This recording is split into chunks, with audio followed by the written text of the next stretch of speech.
भारतीय महिलाओं को उनकी ज्वेलरी से बहुत ज्यादा प्यार होता है। सोने की शौकीन होती हैं, गोल्ड की बहुत पसंद होता है। आप किसी भी महिला से बात कीजिए, अपने घर में मम्मी से बात कीजिए, भाभी से बात कीजिए, दीदी से बात कीजिए, मौसी से बात कीजिए, तो वो गाहे बगाहे आपको ये जरूर बता देती हैं कि उनके पास कितना सोना है। भले ही कम बताएं, लेकिन बताती जरूर है। अब आप शादी में चले जाइए, मुंडन में चले जाइए, एंगेजमेंट में चले जाइए, सोने के आइटम का जो गिफ्ट होता है उसकी बात ही अलग होती है। मान लीजिए आपके घर में शादी में कोई सोने की अंगूठी दे गया, तो अब ये आपके ऊपर एक नेचुरल प्रेशर है कि आपको उसके घर की शादी में सोने की अंगूठी देनी ही देनी है।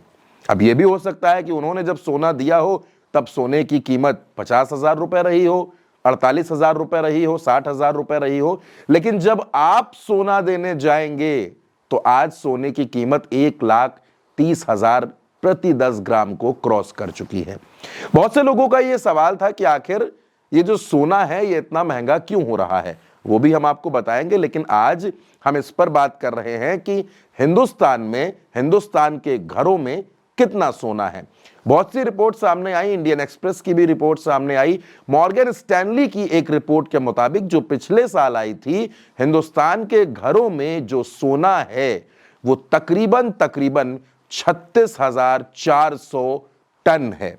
अब आप अंदाजा लगा सकते हैं कि 36,400 टन सोना सिर्फ भारत के घरों में है। और अगर इसकी कीमत का अंदाजा लगाया जाए तो इसकी कीमत तकरीबन 5 ट्रिलियन के करीब पहुंच सकती है, 5 ट्रिलियन के करीब।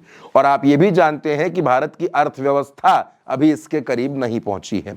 यानी जो बात कही जाती है कि भारत की जितनी अर्थव्यवस्था है उससे ज्यादा कीमत का सोना भारत के घरों में पड़ा हुआ है, लोगों के घरों में है, उनके लॉकर्स में है। सरकार यह भी जानती है कि ये जो सोना है ये किसी काम का नहीं है, क्योंकि ये आपके घरों के लॉकर्स में रखा हुआ है, आपके बैंक के लॉकर्स में रखा हुआ है। इसलिए आप ये भी देखते हैं कि तमाम तरीके की गोल्ड स्कीम भी आए दिन इंट्रोड्यूस होती रहती हैं, चाहे वो गोल्ड लोन की हो, गोल्ड बॉन्ड की हो। इस तरीके की स्कीम भी आती हैं ताकि जो सोना घरों में रखा हुआ है उसका इस्तेमाल भी किया जा सके। अब आपको एक और चौंकाने वाली बात बताते हैं। भारतीय रिजर्व बैंक में जो सोना है वो तकरीबन 880 टन है। यानी 880 टन सोना रिजर्व बैंक में स्टोर है, जबकि भारतीय घरों में 36,400 टन से भी ज्यादा सोना लोगों के घरों के अंदर है। आप अंदाजा लगा सकते हैं कि भारत में लोगों का गोल्ड के प्रति प्रेम है वो कितना ज्यादा है।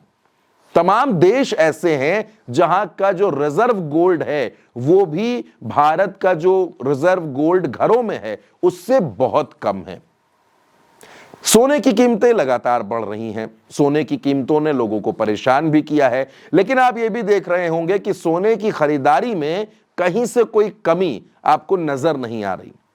आप किसी भी ज्वेलरी शॉप पर चले जाइए, मार्केट में निकल जाइए, बड़े बड़े ज्वेलरी के जो आउटलेट्स हैं वहां पर चले जाइए, तो आपको महिलाओं की भीड़ वहां पर नजर आ जाएगी। और अभी साहलक का समय नहीं चल रहा है, जैसे ही साहलक का समय शुरू होगा सोने की खरीदारी में आप एक बार फिर से तेजी देखेंगे। सोने की आज जो कीमतें हैं उसके मुताबिक सोना एक आम आदमी की पहुंच से बाहर है, लेकिन फिर भी लोग किसी भी तरीके से पैसा जोड़कर, मेहनत करके, रिश्तेदारों से कर्ज लेकर शादी में सोना जरूर देते हैं, क्योंकि सोना एक तरीके से स्टेटस सिंबल भी बन चुका है। जैसा कि मैंने आपको बताया कि अगर किसी ने सोना दिया है तो उसको सोना ही वापस करना है गिफ्ट के तौर पर। इसको और छोटे तरीके से आप समझ सकते हैं कि अगर आपके घर में कोई पायल दे गया होगा तो आज आपके ऊपर यह बात जरूर आती है कि उसको पायल ही देनी है।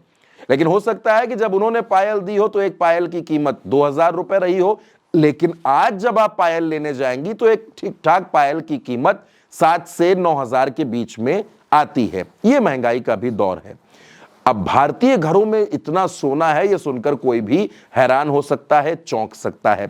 आप क्या सोचते हैं? आप अपनी राय कमेंट बॉक्स में जरूर लिखिएगा और चैनल को सब्सक्राइब करना बिल्कुल मत भूलिएगा। नमस्कार।